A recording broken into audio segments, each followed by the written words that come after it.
Hola amigos a todos nuevamente. Vamos a tratar de aclarar otra duda en la Biblia, en Éxodo capítulo 28. Vamos a leer de los versículos 36 al 38. Dice: harás además una lámina de oro fino y grabarás en ella como grabadura de sello santidad a Jehová. Y la pondrás con un cordón de azul y estará sobre la mitra, por la parte delantera de la mitra estará.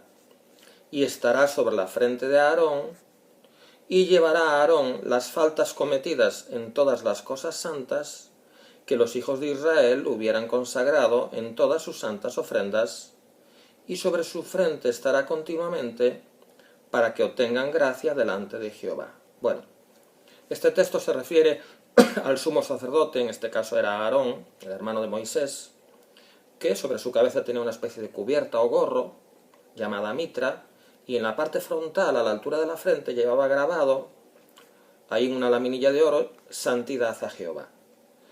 Y dice en el versículo 38 que llevará a Aarón las faltas cometidas en todas las cosas santas.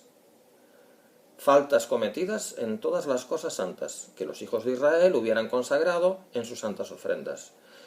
La primera pregunta es: ¿qué es eso de las faltas cometidas en todas las cosas santas? ¿En las cosas santas se cometen faltas? Pues sí. Vamos a tratar de aclarar qué es eso. Las faltas cometidas en todas sus santas ofrendas. Ahora, lo importante aquí es que, de todas maneras, cuando el sumo sacerdote Aarón presentaba delante de Dios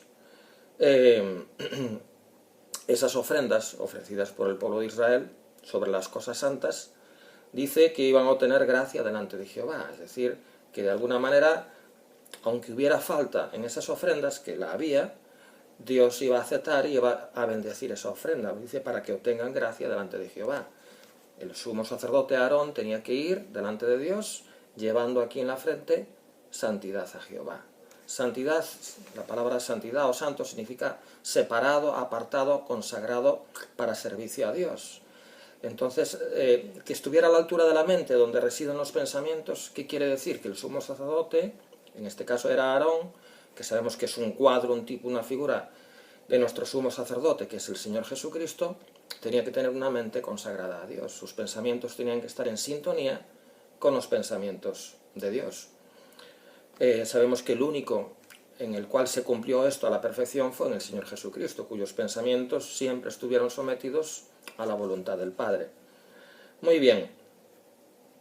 Entonces la pregunta que se plantea es: ¿cuáles son precisamente las faltas que se pueden cometer en las cosas santas? Las faltas cometidas en todas las cosas santas, de que habla el versículo 38. Bueno, eso es lo que quisiera aclarar, si Dios permite, en este vídeo. Vamos para arrojar un poquito de luz, a Números capítulo 15. Vamos a leer los 5 primeros versículos. Jehová habló a Moisés diciendo: habla a los hijos de Israel y diles: cuando hayáis entrado en la tierra de vuestra habitación que yo os doy, y hagáis ofrenda encendida a Jehová, holocausto, sacrificio por especial voto, o de vuestra voluntad, o para ofrecer en vuestras fiestas solemnes olor grato a Jehová, de vacas o de ovejas, es decir, cuando traían sus ofrendas y sus sacrificios a Dios, por el motivo que fuera, dice: entonces el que presente su ofrenda a Jehová traerá como ofrenda la 10ª parte de una efa de flor de harina, amasada con la 4ª parte de un hin de aceite. De vino para la libación ofrecerás la 4ª parte de un hin, además del holocausto o del sacrificio para cada cordero. Es decir, que cada vez que sacrificaban un cordero.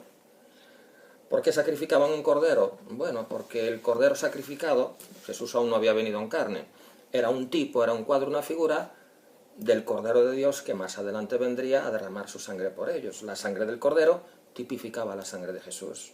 Ahora, cada vez que traían un sacrificio o una ofrenda, tenía que venir acompañada de harina, de aceite y de vino. Eran los 3 ingredientes que Dios especificó claramente para que cuando venían a traer una ofrenda delante de él, esos 3 ingredientes debían acompañar al sacrificio, al Cordero.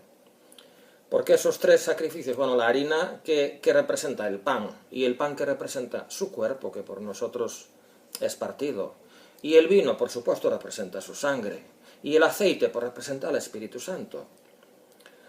Entonces, cuando ellos traían el cordero y lo ofrecían con la porción de vino, con la porción de aceite y con la porción de flor de harina, podían, y de hecho cometían, pecados o faltas. Por eso, antes leímos en Éxodo 28, como la Escritura hablaba del pecado cometido o de las faltas cometidas en las cosas santas.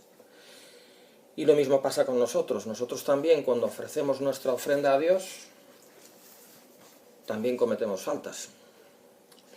Por ejemplo, ¿cuáles son las cosas santas en las cuales cometemos faltas? Pues la oración. ¿La oración es una cosa santa? Sí, claro que sí. ¿Y cometemos falta al orar? Claro que sí, porque muchas veces nuestras oraciones están llenas de prejuicios, son imperfectas. ¿Y qué decir de nuestra alabanza? Imperfecta. ¿Y qué decir de nuestra gratitud? Muchas veces se queda corta. ¿Y de nuestro amor? Cuán limitado es, sobre todo comparado con el suyo. Entonces, cada vez que ofrecemos cosas santas delante de Dios, nos vamos a quedar cortos. ¿Por qué? Porque debido a nuestras limitaciones, debido a nuestras imperfecciones, a nuestra debilidad humana, normalmente nos vamos a quedar cortos. O sea, lo que vamos a ofrecer delante de Dios es imperfecto. Pero lo que leímos antes en Éxodo capítulo 28 es un cuadro para nosotros, para nuestro entendimiento, poder entender que a pesar de que nuestras ofrendas sean imperfectas, Dios puede aceptarlas y además hallar gracia delante de Él, como leímos en Éxodo 28. Pero, ¿cuál era el requisito? Pues que esas ofrendas eran presentadas delante de Jehová, delante del Padre, por el sumo sacerdote Aarón, el cual tenía aquí escrito en su mente, santidad a Jehová. ¿Quién es nuestro sumo sacerdote? El Señor Jesús. ¿Cómo podemos conseguir que nuestras ofrendas, que nuestra oración, que nuestra alabanza, que nuestra gratitud, que las cosas santas que ofrecemos a Dios puedan ser aceptas delante del Padre y nos pueda bendecir, podamos hallar gracia delante de Él? Pues cuando vamos a través de Jesús y le pedimos que Él complete o que Él perfeccione lo que a nosotros nos falta, que Él supla nuestra carencia, que Él complete lo que nosotros ofrecemos, que sin duda va a ser falto y va a ser incompleto. Es sencillamente acudir a nuestro mediador, a aquel que intercede por nosotros, a aquel que está sentado a la diestra del Padre, y decirle: Señor, perdona mi limitación, perdona la ofrenda que te traigo, que sé que es imperfecta, como yo también soy imperfecto, perdona lo limitado de mi oración o lo imperfecto de mi alabanza, o lo que yo ofrezco, que soy consciente debido a mi humanidad, que dista mucho de ser lo que debiera ser, pero te ruego que, gloria a tu santo nombre, tú hagas que esto que yo ofrezco de corazón pueda ser acepto y agradable delante del Padre. Dios les bendiga.